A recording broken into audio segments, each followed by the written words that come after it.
Good evening, classmates. I wanted to take the time in my video to approach the topic a little bit differently. My master's degree is in public administration and featured heavily in organizational scope and scale as parts of organizational culture, which was my specialty. In order to make a more useful addition to the body of knowledge of organizational management, or in this case, governmental management, I'd like to approach the subject from the angle of problem identification and rectification rather than just talking about the process the U.S. government went through in its nascent stages.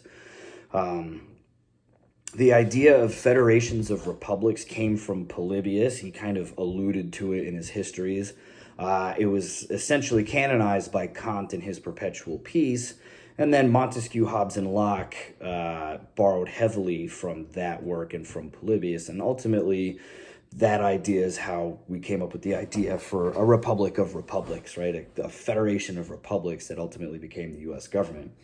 And here's my primary concern about scope and scale. Humans vastly overestimate their capacity for problem identification, and thusly they add nodes of complexity to organizations out of perceived but not necessarily existing needs to increase scope. This incongruously increases scale so that the scale of the organization and also its complexity become in one step out of balance with the actual needs of the organization. When Donald Trump was campaigning for president, as polarizing a figure as he was, he did bring up an important element of organizational management that is poorly understood by many people in positions where it is crucial. That archaic systems and processes and reporting requirements must be repealed when new ones are introduced. When looking at the body of laws of any state or in the federal government, we see a pattern of failure to recognize this. Contemporary laws can exist that are so out of flux with each other that one will explicitly contradict the other.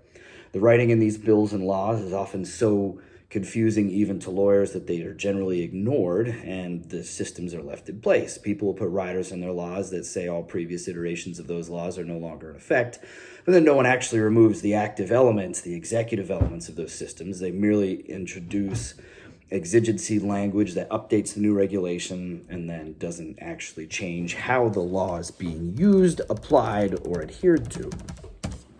In order to facilitate an improved policy, scope, scale, and complexity must be concurrently and sufficiently addressed. There needs to be a scalability of reporting requirements where higher report needs are met by the subsidiary reports generated at lower echelons. Of course, these requirements at the top are different than the bottom, but when they are nested, the aggregate information can be compiled by middle managers more efficiently. Then they can spend their time improving their subordinates, professional development being one of those key elements of enduring success for an organization that gets thrown to the wayside to accommodate increased reporting requirements run rampant in bureaucracy.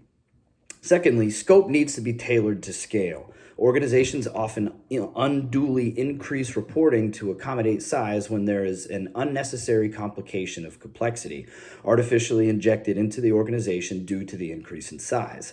This is an example of poor problem identification. Complexity need not increase incommensurate with scale unless the scope of duties is increased, which will not necessarily happen even if the size is adjusted.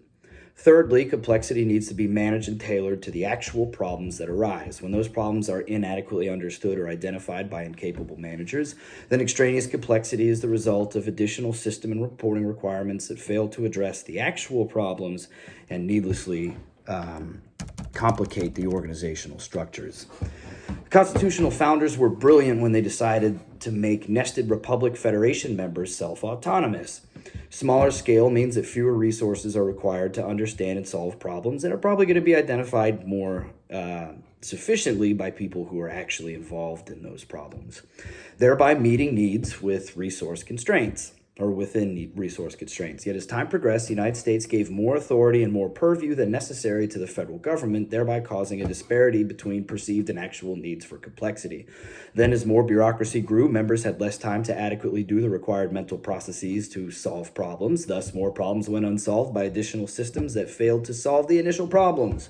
As no one has gone through the intellectual endeavor of remediating those organizational failures, there have been no successful addendums to get the governmental ship righted.